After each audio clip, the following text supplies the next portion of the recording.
샬롬 샬롬. 한 주간도 평안히 잘 지내셨나요? 네. 얼굴을 보니까 서로 타신 분들도 있고 또 건강하게 보이는 분도 계시고 아무튼 감사드립니다. 저번 주에 찬양 혹시 마음속에 깊이 또 울리고 있지 않으신가요? 우리 지휘자가 정말 반주자와 같이 매 주일마다 코로나19 때문에 정말 독창 아닌 독창을 억지로 하는 것은 아니고 정말 은혜 가운데 잘 하고 있는데 저번 주에 참 찬양이 마음에 많이 와 닿습니다. 가사를 보면은 내가 두려워왔던 모든 것들이, 내가 지나왔던 모든 시간이, 내가 걸어왔던 모든 순간이 당연한 것이 아니라 은혜였소. 내가 하나님의 자녀로 살며 오늘 찬양하고 예배하는 삶, 복음을 전할 수 있는 축복이 당연한 것이 아니라 은혜였소. 모든 것이 은혜, 은혜, 은혜. 한없는 은혜. 내 삶에 당연한 것 하나 없었던 것을 모든 것이 은혜, 은혜였소. 정말 저번 주에 찬양을 들으면서 다시 한번 하나님의 은혜 가운데 푹 젖었던 한 주간이었습니다. 그래서 다시 유튜브를 통해서 지휘자가 했던 거 다시 들어보고 역시 다른 사람이 찬양한 것보다 우리 지휘자하고 반주자가 같이 음악 소리와 멜로디로 이렇게 찬양한 것이 더 마음에 와닿고 또 매주마다 또 좋은 찬양을 통해서 하나님 앞에 영광을 돌린다고 생각하니까 더 기쁨이 더 컸던 것 같습니다. 이 자리에 있는 거 하나님의 은혜입니다. 하나님의 은혜가 있기 때문에 우리가 지금 이 삶을 정말 아름답게 드려질 수 있고 감사할 수 있는 것입니다. 오늘의 제목은 하나님의 은혜라는 제목으로 함께 은혜를 나누려고 합니다. 어떻게 보면은 많은 일들 속에서 어려움과 문제 이런 것들이 우리의 삶에 큰 마금이 되면서 여러 가지 하지 못한 일이 있을까? 정말 힘든 것인가? 라는 생각을 해보았습니다. 그런데 다르게 보면은 형통이라는 것이 우리들에게 더 큰 문제가 된다는 것을 보게 됩니다. 다시 얘기하면 형통이 더 큰 난관이 될 수 있다는 것입니다. 오스왈드 챔버스가 주님은 나의 최고봉의 책에 이렇게 썼습니다. 갑자기 높아지면 교만과 타락으로 이끌리는 경우가 많다. 가장 견디기 힘든 시험은 형통함이다. 잘 될 때 우리는 뭐든지 좋고 기쁘고 형통할 것 같은데 오히려 그 잘 될 때가 형통함이 아니라 더 큰 문제를 만날 수 있다는 겁니다. 시련보다 어떻게 보면은 더 큰 일, 성취하고 난 다음에 그 위험성은 더 크게 다가온다는 것입니다. 성취하고 뭔가 목적을 이루고 난 다음에 찾아오는 것, 유혹 때문에 우리는 쓰러지고 넘어지고 주저앉게 된다는 겁니다.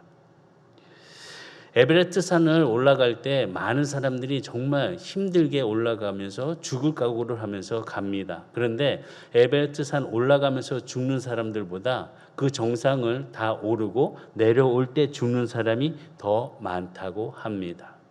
올라가는 것보다 내려오는 사람이 더 위험하다는 것입니다. 다시 얘기하면 정상은 위험한 곳, 그 곳에서 이제 내려오는 그 준비를 잘 해야지 삶을 형통함에 이끌릴 수 있는, 다시 얘기하면 형통함의 그 연장선을 함께 가져갈 수 있다는 것입니다. 어떻게 보면 정상에 올라가는 것은 참 위험한 곳이면서 우리들의 마음과 우리들의 영혼을 참 혼미하게 만드는 곳이라는 겁니다. 가장 위험할 때는 자신이 모든 것을 잘하고 있다고 생각할 때, 그때가 가장 위험하다는 것입니다. 기독교의 변증가 G.K. 첼레스톤이 이런 얘기했습니다. 영이 걸리기 쉬운 병 하나는 자신이 매우 잘해 나가는 중이라고 생각하는 것이다. 잘하고 있다고 생각할 때 그때 병 걸리기 쉽다는 것입니다. 오늘 본문의 말씀은 다윗을 보면 수많은 어려움을 통과했습니다. 정말 갈 때마다 어려움이 있었고 죽을 고비를 여러 번 넘겼습니다. 그래서 이제는 왕이 되는 순간이었습니다. 그 왕이 되는 그런 절차도 정말 편안한 일이 아니었습니다. 그는 골리앗과 싸웠습니다. 물맷돌로 쓰러뜨렸습니다. 할 수 없는 것, 그러나 전쟁의 주관자이신 하나님의 이름을 부르면서 이 할례 받지 못한 인간들아 라고 하면서 담대하게 외치면서 그 물맷돌을 던지면서 마음먹었습니다. 하나님, 돌은 내가 던지지만 마치는 거는 하나님께서 해주십시오 하고 던졌을 때 그 돌은 골리앗을 명중시켜서 쓰러져 버렸습니다. 다시 이야기하면 그 물맷돌로 전쟁을 이겼던 다윗입니다. 성공했습니다. 또 왕이 되기까지 얼마나 많은 어려움이 있었습니까? 죽이려고 했던 사울이 집요하게 찾아왔습니다. 그러나 그 집요함 속에서 다윗은 잘 견뎠습니다. 여러 가지 문제들, 여러 가지 시련들, 여러 가지 고통들을 잘 견뎌냈습니다. 또 수많은 전쟁에서 승리자였습니다. 전쟁을 잘 이기는 사람이었습니다. 그리고 이제 그가 비로소 왕이 되었습니다. 정상에 올라갔습니다. 어떻게 보면 모든 사람이 부러워하는 그 자리에 다윗이 올라갔습니다. 목동이었던 한 소년, 그 막내였던 정말 어떻게 보면 찌꺼기 같은 그런 인생이었지만은 그 인생에 하나님께서 함께 불러주심을 통하여서 여러 가지 시련과 고통의 어려움을 이겨고 이제는 정상의 자리에, 왕이란 자리에 올라갔다는 겁니다. 그런데 그때가 중요한 것입니다.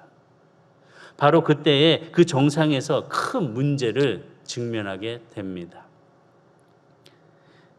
그것은 자신의 욕정을 어떻게 절제하지 못하고 밧세바를 범함을 통하여서 그는 죄를 범하게 됩니다.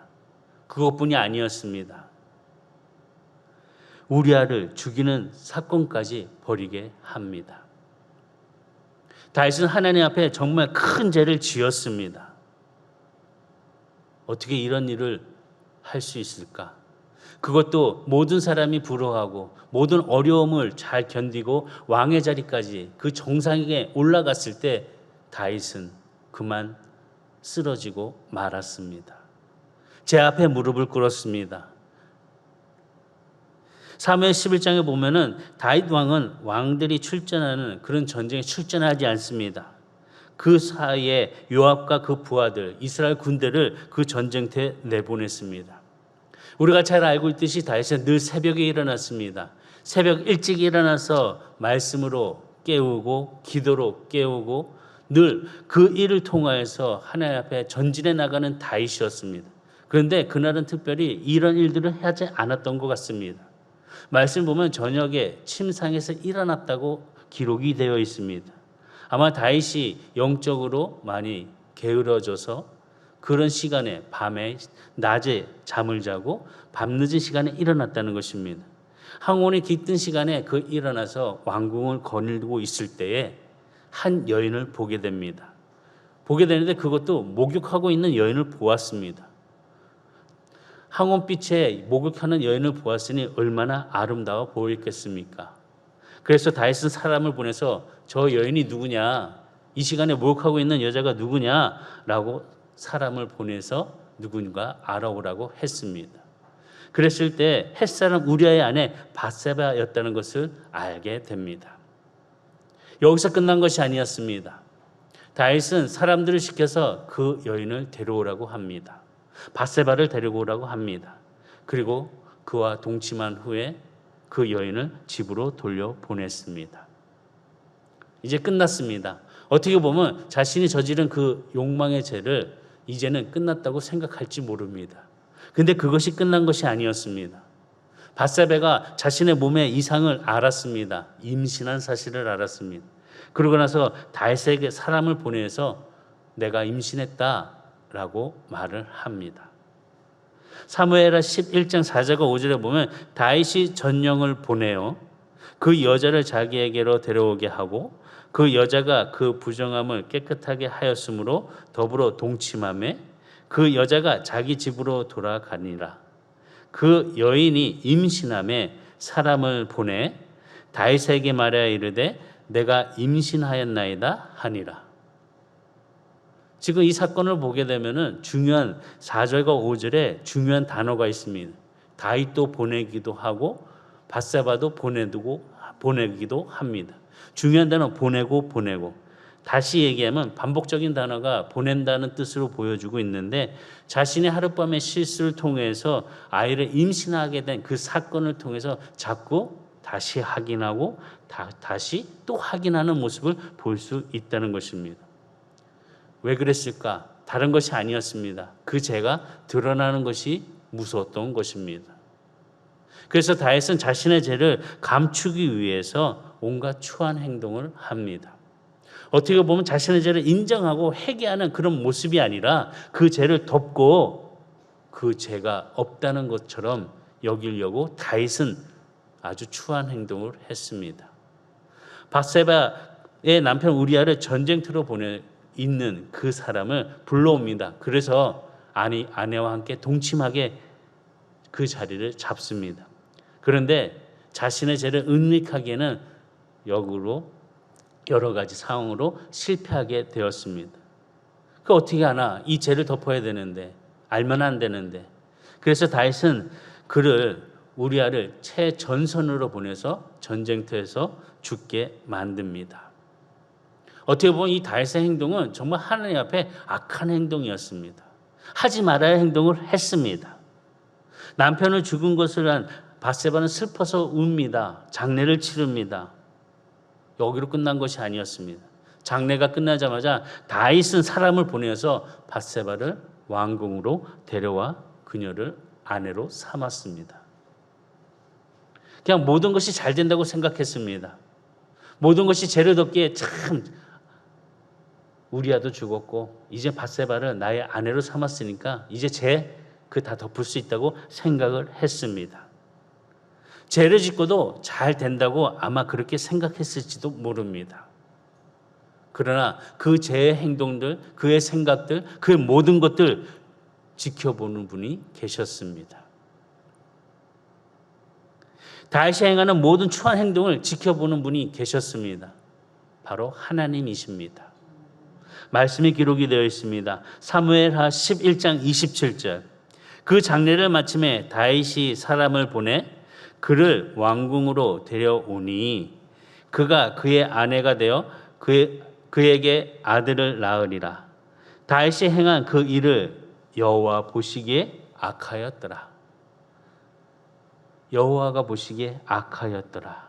마지막 부분을 보시기 바랍니다. 여호와가 보시기에 악하였더라. 여호와 하나님께서 다 보시고 계셨다는 겁니다.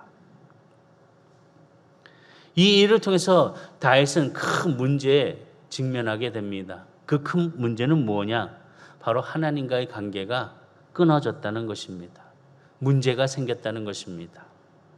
다윗의 인생을 보면 어떤 인생을 살았습니까? 하나님과의 관계 속에서 하나님의 말씀 안에서 그 늘 새벽에 일어나서 주를 찬양하고 그 찬양의 목소리를 통하여서 하나님께 영광을 돌리면서 담대히 나아갔던 다윗이었습니다.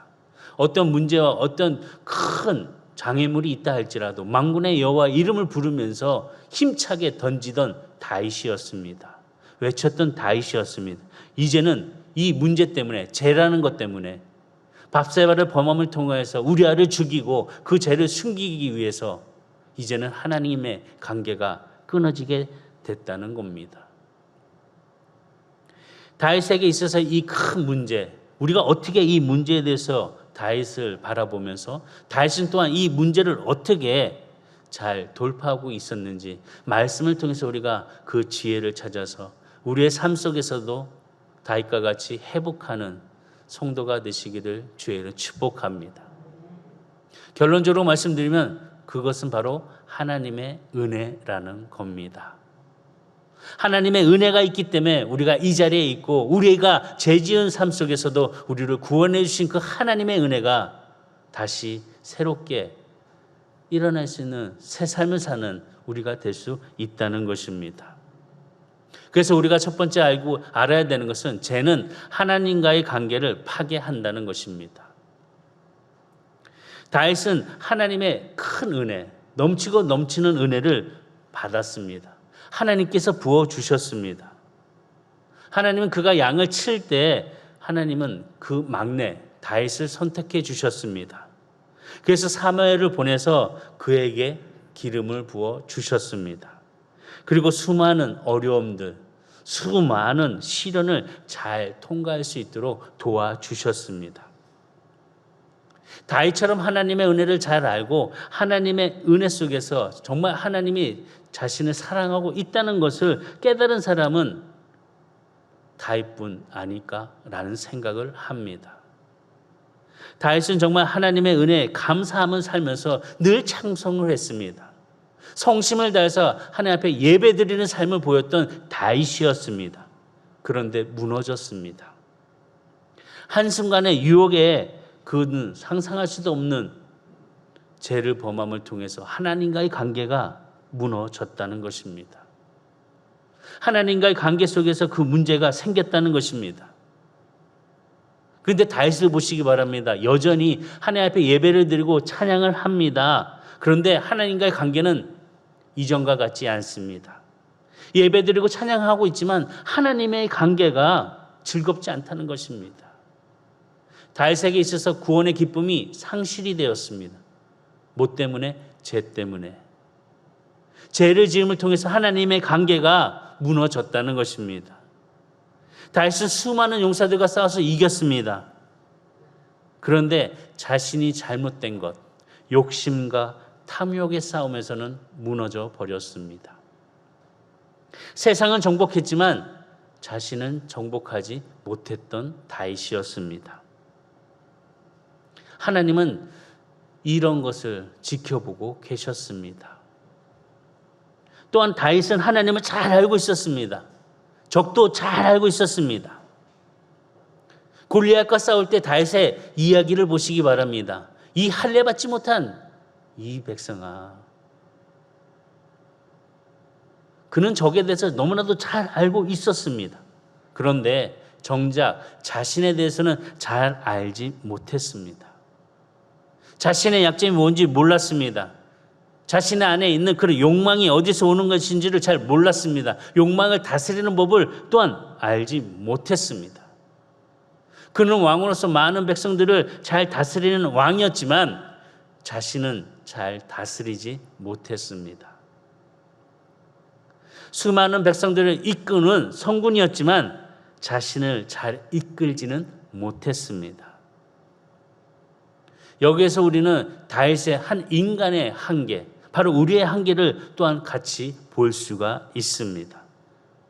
다윗의 이야기가 다윗의 이야기뿐만이 아니라 우리의 이야기도 된다는 것입니다. 하나님은 밧세바를 책망하신 적이 없습니다. 밧세바가 다윗을 유혹한 것이 아니기 때문에 다윗 스스로가 유혹에 빠져서 밧세바를 범했던 것이었습니다. 다시 보면 그의 위치, 정상의 자리에서 왕이라는 그 권력을 이용해서 소위 갑질을 하여서 우리아의 아내 밧세바를 품었다는 것입니다. 사람은 성공하고 권력의 쟁취를 가지면 자신이 뭔가 된 것처럼 여김을 통해서 모든 것을 소유할 수 있고 또 뭐든지 할 수 있다고 착각할 때가 있습니다. 자신이 원하는 것은 언제나 어디서나 할 수 있다고 착각한다는 것입니다. 다윗의 삶의 정상에서 그는 그를 잘 모르는 하나님의 자리에 앉아서 무서운 죄를 범하는 다윗이었다는 것입니다. 인간의 문제, 우리의 문제는 뭐냐? 죄를 짓는 동안에는 자신의 행위가 잘못되었다는 것을 느끼지 못한다는 것입니다. 처음엔 압니다. 이러면 안 되는데. 그런데 자꾸 한 번, 두 번, 세 번 하다 보면은 자신이 짓는 죄가 잘못된 행위인지 전혀 모른다는 것입니다. 처음에 누가 얘기해 줍니다. 네, 알겠습니다. 그런데 시간이 지나면 또 합니다. 또 하는 것에 그치는 것이 아니라 더 심하게 합니다. 죄에 무감각해졌다는 것입니다. 유진 피터슨이 이런 얘기했습니다. 죄의 묘한 점은 죄를 짓고 있는 동안에는 그것이 죄라고 느끼지 못한다는 사실이다. 오히려 신이 된다는 느낌, 종교적인 느낌, 성취감과 만족감이 든다. 어떻게 보면 이런 마음에 우리가 죄를 짓고 또 짓고 또 짓고 또 짓는 그런 모습을 다윗과 같이 하나님과의 관계를 무너뜨리고 있다는 것입니다. 이런 말이 있죠. 우리가 정말 잘 아는 말입니다. 자신이 유부녀와 연애하면 로맨스고 남이 유부녀와 연애하면 뭐다? 불륜이다. 이런 거 참 우리가 잘 압니다. 남이 하면은 잣대를 갖다 대고 손가락질하고 내가 하면은 그럴 수도 있지. 뭐 어때? 라고 생각을 합니다. 근데 우리는 잘 알아야 됩니다. 우리의 앞길을 막는 장애물은 다른 것이 아니라 바로 우리 자신이라는 것을. 정상에 올라갔을 때 다윗은 그의 앞길을 막는 것이 다른 것이 아니었습니다. 바로 그 자신 다윗이었습니다. 자신의 앞길을 막았습니다. 죄를 지음을 통하여서 하나님과의 관계가 문제가 생기는 것을 스스로가 만들었다는 것입니다. 우리는 이 다윗의 이야기를 들으면서 우리 자신도 발견해야 됩니다. 우리는 모두 죄인이기 때문에 죄에 대한 세부적인 것을 그 여러 가지 이야기 다르지만은 죄 짓고 또 짓고 또 짓는 그런 모습들은 다윗과 우리가 다를 바가 없다는 겁니다.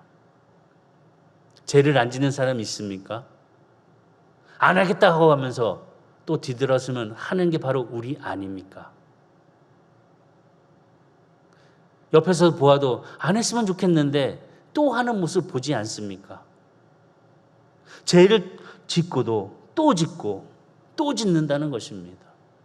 정말 죄는 무섭습니다. 왜? 죄는 실제이기 때문에. 죄를 통해서 우리가 당하는 것을 우리는 잘 알고 있습니다. 죄를 지면은 감옥에 갇힙니다. 움직일 수 없습니다. 자유를 뺏깁니다. 죄는 모든 가능성을 뺏어버리고 모든 관계를 무너뜨리고 모든 잠재력을 잠재워 버립니다. 더 큰 거는 관계를 파괴해버립니다. 그래서 사람들이 죄를 지면 감옥에 집어넣습니다. 실제적인 감옥에 스스로 들어가고 있다는 것입니다. 죄 때문에. 그런데 이런 모습뿐만이 아니라 우리 내면적인 감옥에 우리 스스로가 내면 안에서 갇혀져 있다는 것입니다. 죄를 지으면은 우리 내면 안에 갇혀져서 움직이지도 못하고 자유롭지도 못하고 죄의 굴레에 빠져서 끌려다니게 된다는 것입니다. 고든 맥도날드가 이런 얘기했습니다. 비밀을 안고 사는 사람은 자기 자신을 감옥에 가두는 것이나 마찬가지다. 다시 얘기하면 내 안에 죄가 있으면 자유롭지 못합니다. 뭔가 하려고 해도 그것이 걸립니다. 뭔가 이야기하려도 그것이 걸립니다. 그러니까 자꾸 거짓말했다가 또 거짓말을 씌우고 또 거짓말을 씌우고 또 거짓말을 씌우니 죄가 죄를 더 만들어 버린다는 겁니다. 우리 성도님들은 어떻습니까? 스스로 그 죄 안에 굴레에서 그 감옥 안에서 답답하면서 그 관계가 무너져 있지는 않는지 죄를 지어 보시기 바랍니다. 많은 사람이 내 주변에 얼마나 있는지. 죄를 짓고 나오면은 몰려듭니다. 어떤 일을 하는지, 어떤 짓을 하는지. 나오면 돌을 던집니다. 계란을 던집니다. 정말 아니라고. 죄값을 치르고 나왔음에도 불구하고 그 죄 때문에 많은 사람들이 손가락질을 합니다. 제발 우리 동네에 안 왔으면 좋겠는데, 우리 아이들을 지켜야 되는데 왜 이렇게 가까이 온 거야?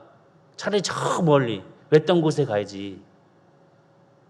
죄를 지으면은 이런 관계가 생기게 됩니다.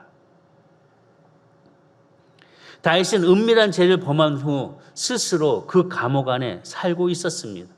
그러면서 그 감옥 안에서 스스로가 위로하고 스스로 그 자기만의 그런 모양의 그 자리를 그냥 내버려 두고 있었다는 것입니다. 이러한 모든 것들을 하나님께서 처음부터 지켜보고 계셨다는 것입니다. 처음부터 지켜보고 계심을 통해서 하나님이 사랑하는 다윗을 그냥 내버려 두지 않으셨습니다. 왜? 하나님의 은혜가 있기 때문에. 하나님의 은혜 속에서 하나님은 다윗을 회복시키시기를 원했습니다. 무엇을 회복시키기 원하셨냐? 하나님과의 관계, 그 교제를 회복시키길 원하셨습니다. 그래서 용서와 회복의 은혜를 부어주시기 위하여 다윗 앞에 나단 선지자를 보내주십니다. 다시 얘기하면은 다윗이 먼저 내가 죄가 있습니다, 용서하여 주시옵소서 먼저 무릎 꿇은 것이 아니라 하나님께서 먼저 손을 내밀어 선지자 나단을 다윗에게 보냈다는 것입니다. 바로 그것이 하나님의 은혜라는 것입니다. 지금 우리 이 자리에 있는 거, 하나님의 말씀을 알고 듣고 또 마음에 심고 우리의 삶을 살아갈 수 있는 거, 이것이 바로 하나님의 은혜라는 것입니다. 내가 원해서 무릎 꿇고 용서하여 주시옵소서, 하나님의 은혜를 주시옵소서 갈구했던 것이 아니라 하나님이 먼저 다가와 주셔서 우리를 붙잡아 주시고 구원해 주시는 그 하나님의 은혜라는 것입니다. 그 은혜의 자리에 우리가 지금 있는 것입니다. 두 번째는 하나님은 거친 사랑으로 우리를 돌이키신다는 겁니다. 다윗과 바세바의 이야기 속에서 우리가 놀라야 될 것은 바로 다윗의 죄가 아니고 하나님의 은혜라는 것입니다. 그런데 우리는 늘 이 말씀을 볼 때 다윗의 죄, 바세바, 우리가 그런 이야기 속에서 우리는 하나님의 은혜를 찾지 못하고 있습니다. 죄를 짓지면 안 돼, 이런 죄를 지어서는 안 되겠지라고 생각을 합니다. 우리의 삶에는 이런 것들이 별로 없을 거다라고 이야기를 합니다. 그러나 다윗의 죄를 보면 우리가 늘 일상에서 접하고 있습니다. 뉴스를 보아도 이런 일이 난무하게 일어나고 있습니다. 아니 하다못해 TV를 보아도 드라마의 소재를 보면 거의 이런 얘기가 주로 하고 있습니다. 영화를 보아도 이런 얘기가 있어야지 재밌습니다. 관심이 있습니다. 우리가 늘 만나고 우리가 늘 알고 있는 거, 바로 다윗과 밧세바의 이야기가 있다는 것입니다. 그러나 우리는 이것에 마음을 두고 그 죄에 대해서 평가하는 것이 아니라 우리는 무엇보다도 하나님께서 우리를 은혜로 불러주시고 용서해 주시고 구원해 주신다는 이 복음의 소리를 이 시간 이 자리에서 또 방송을 통해서 함께 예배드리는 모든 성도들이 듣고 알아야 된다는 것입니다. 믿을 수 없을 만큼 우리에게 거듭 찾아오셔서 하나님의 은혜를 주신다는 것입니다. 좌절하고 쓰러져도, 죄를 짓고 뒤돌아 서 있어도, 자포자기하고 엎드려 있어도 하나님의 은혜는 우리에게 있다는 것입니다. 지금도 하나님의 은혜의 소리가 나의 이름을 부르고 있으십니다. 다윗과 밧세바는 이 이야기를 통해서 우리가 하나님의 은혜를 깨달아 그 이야기가 무엇인지, 하나님께서 우리에게 들려주고 싶은 그 은혜, 그 이야기가 무엇인지 우리는 그 문제점을 깨닫고 알아야 되는 것입니다. 하나님은 다윗을 다 지켜보셨습니다. 그가 점점 망해가고 있는 것을, 그가 점점 무너져 내려가는 것을, 그가 점점 죄악으로 간교하게 변해가고 있는 것을, 그가 점점 하나님과의 관계 속에서 말씀을 멀리하고 기도를 쉬고 있고 하나님의 그 자리를 멀리하고 있는 것을 지켜보고 계셨습니다. 하나님의 큰 아픔은 무엇일까? 다른 것이 아닙니다. 죄를 짓는 것, 그거보다 하나님의 마음이 더 큰 것은 하나님의 은혜를 망각하고 있다는 그 사실이라는 것입니다. 하나님은 그를 지켜보았습니다. 그래서 결단을 내리십니다. 안 되겠구나. 그 은혜의 손길로 나단 선지자를 그에게 보내줍니다. 끝까지 내버려 두지 않겠다는 것입니다. 나단 선지자를 통해서 다시 한번 하나님의 은혜를 깨달을 수 있도록 그 앞에, 다윗 앞에 나단 선지자를 하나님께서는 보내줍니다. 하나님의 보냄을 받은 나단 선지자는 어떤 모습으로 갔을까? 지혜로운 모습으로 왕 앞에 갔습니다. 다윗 앞에 갔습니다. 그냥 이야기하지 않았습니다. 지혜롭게 이야기하는 모습을 보게 됩니다.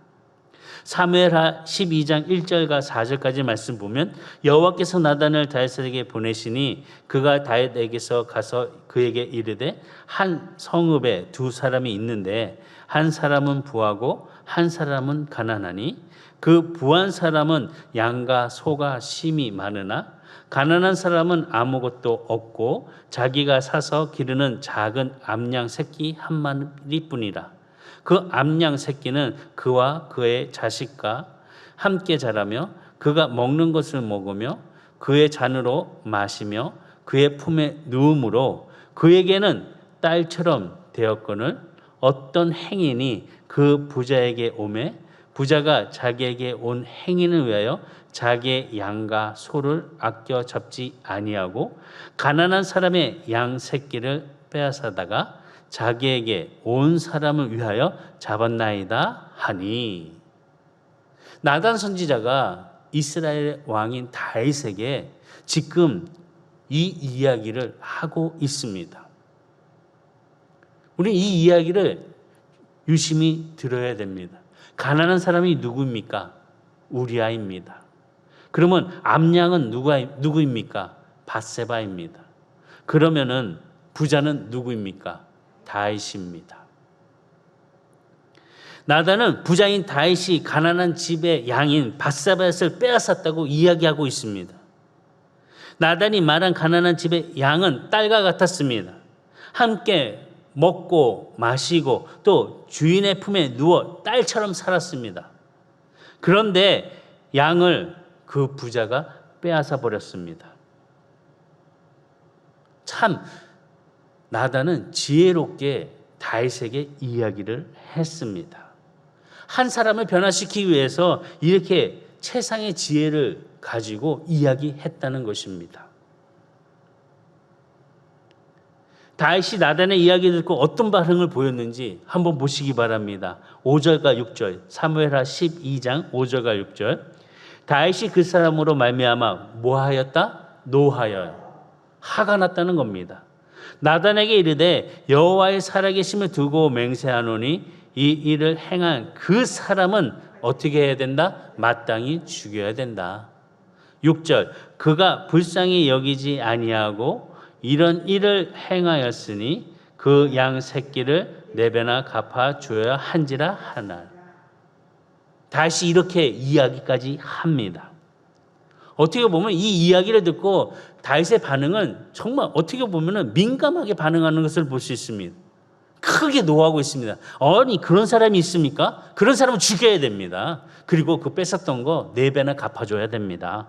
라고서 이렇게 이야기를 합니다. 다윗의 모습을 보면서 다윗의 반응을 보면서 뭐 생각 드시는 거 없으십니까? 우리의 반응과 똑같습니다.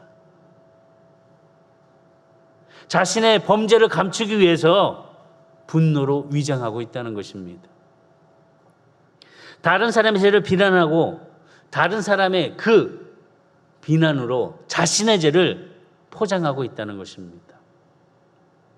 누가 뭔가 얘기하면은 오히려 화를 내면서 아니 그런 사람 그럴 수가 있어? 라고 이야기하면서 자기를 포장하면서 또 자기를 나는 그 자리에 없었고 나는 그런 사람이 아니라고 이야기를 합니다. 다윗뿐만이 아니라 저도 그러고 우리 성도들도 아마 그럴 겁니다. 왜? 인간이기 때문에.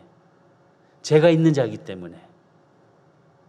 우리 어린아이들은 안 그럴까요? 아니요. 우리 어린아이들도 그럽니다.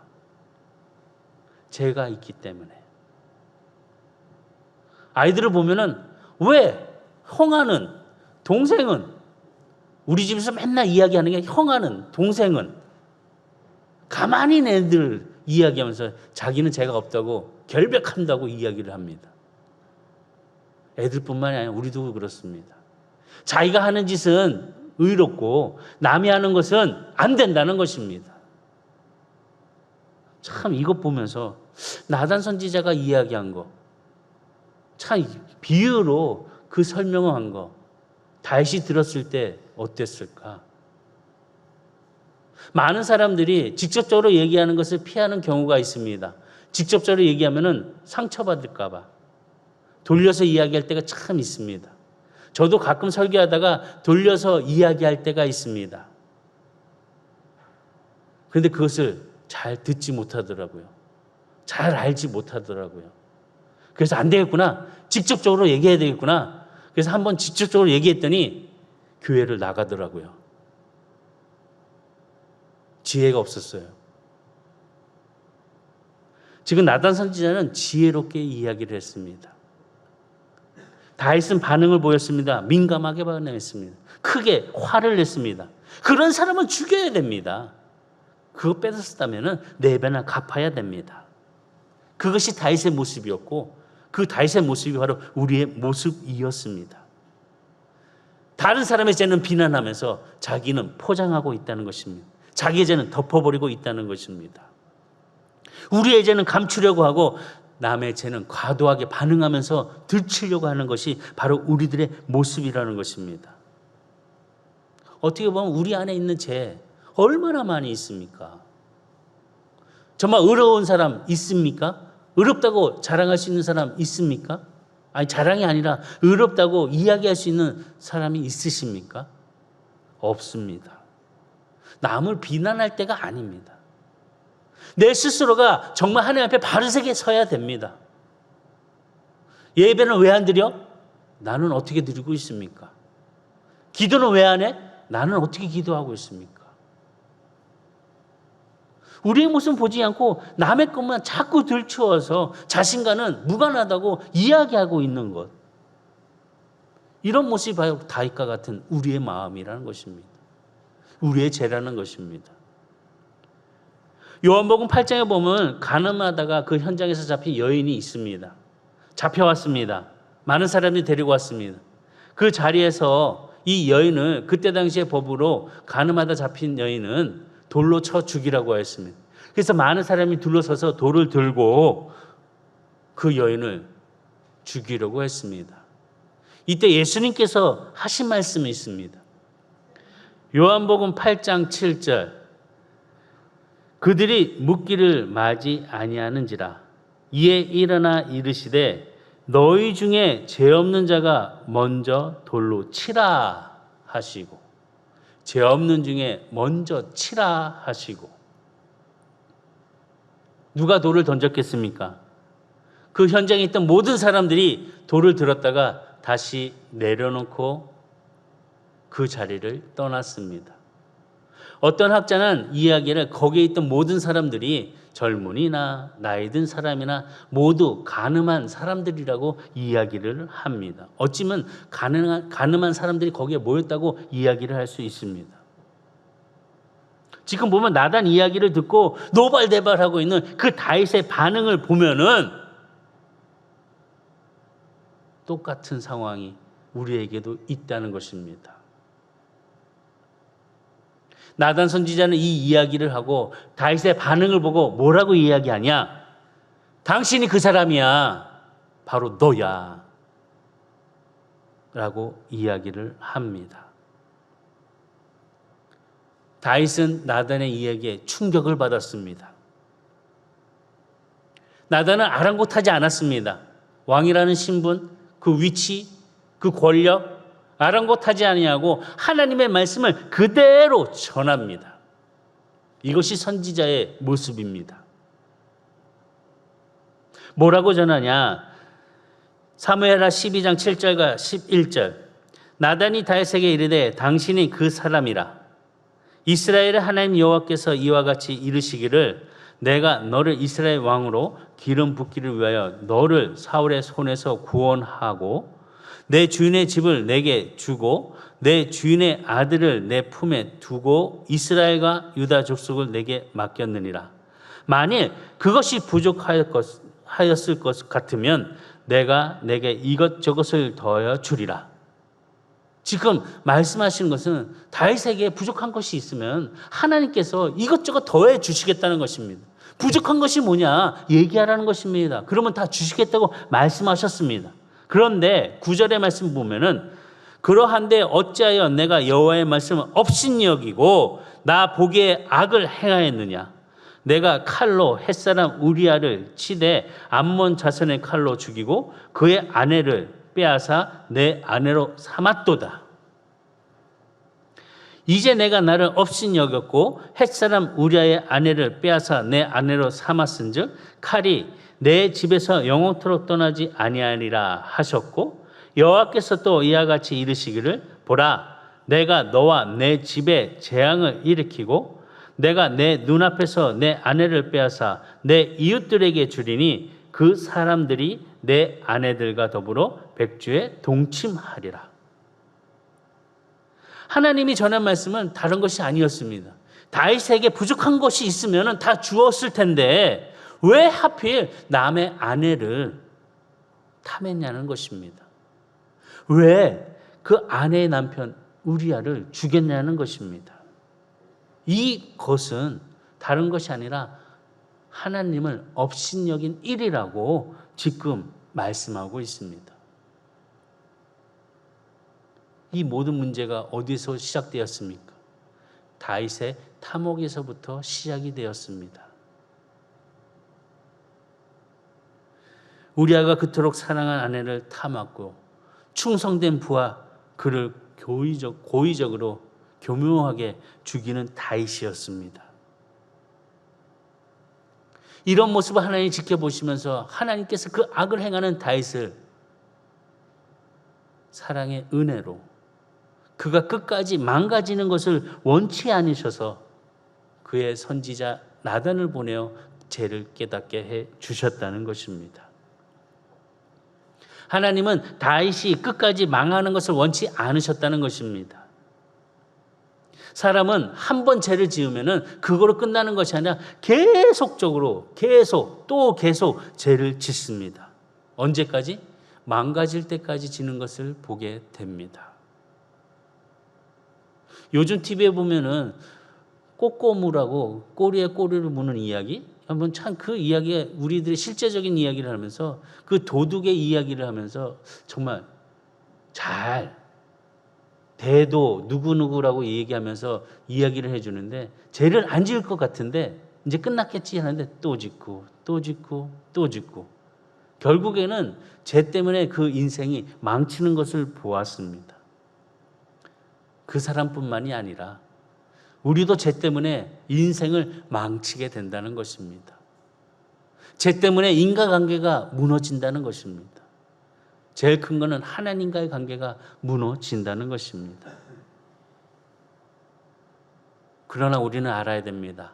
하나님의 은혜가 바로 우리가 망가지고 쓰러지지 않도록 은혜의 손길을 잘못된 길에서 돌이킬 수 있도록 우리를 불러주시고 품어주시고 인도해 주신다는 것을 우리는 알아야 된다는 것입니다.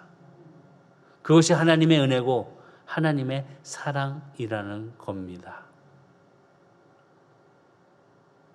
이 사랑을 알고 그 하나님의 은혜를 구하면서 오늘의 삶을 내일을 향하여 최선을 다하는 믿음의 성도가 다 되시기를 주의를 축복합니다. 말씀 맺겠습니다. 참된 사랑은 다른 것이 아닙니다. 바로 잡아주는 것입니다. 곁길로 가지 못하도록, 잘못된 길로 가지 못하도록 바로 잡아주는 것입니다. 우리가 자녀를 너무 사랑하지 않습니까? 그렇기 때문에 바른 길로 가기를 원하지 않습니까? 곁길로 갈 때 훈계라도 해서 바른 길로 가기를 원하는 겁니다. 자녀에 대한 사랑을 포기하셨습니까? 말도 안 듣고, 아이고 힘들어도 교회 좀 가자 해도 나이를 끝까지 먹어도 말도 안 듣는 그 자녀 버리셨습니까? 아니잖아요. 지금도 사랑으로 기도하고 계시잖아요. 사랑하는 아들, 사랑하는 딸, 사랑하는 남편, 사랑하는 이웃, 끝까지 포기하지 않는 사랑. 하나님은 우리를 끝까지 포기하지 아니하시고 지켜보시면서 회복할 수 있는 은혜를 주시고 있다는 사실을 기억할 수 있는 저와 여러분이 다 되기를 주의를 축복합니다. 다윗과 밧세바가 지은 죄는 정말 무서운 죄입니다. 이 무서운 죄 때문에 우리가 죄 굴레에서, 죄 때문에 움직이지 못하는 그런 감옥 안에서 고통을 호소하면서 슬퍼하는 자가 되지 말고 하나님께서 우리에게 주시는 그 은혜의 사랑을 통하여서 자유를 얻을 수 있는 그런 모습의 믿음의 성도가 다 되기를 주의를 축복합니다. 다윗은 그런 충고에 나단의 그 말씀을 듣고 회개하였습니다. 회개하여서 바르게 섰습니다. 회개하여서 그 죄를 주님의 십자가 앞에 다 내려놓았습니다. 그렇기 때문에 하나님께서는 다시 다윗을 사용하여 주셨습니다. 세워주셨습니다. 회복시켜 주셨습니다. 오늘 우리의 삶 속에서도 다윗에게 임한 그 은혜가 우리에게도 있다는 사실을 기억하고 죄를 반복적으로 또 짓고 또 짓는 그런 모습이 아닌 하나님의 영광 속에서 깨달을 수 있는 그 지혜의 발걸음을 갖는 자가 다 되시기를 주의는 축복합니다. 오늘도 내일도 주 안에서 하나님의 은혜를 바라보면서 건강한 성도가 되시기를 주의는 축복합니다. 기도하시겠습니다.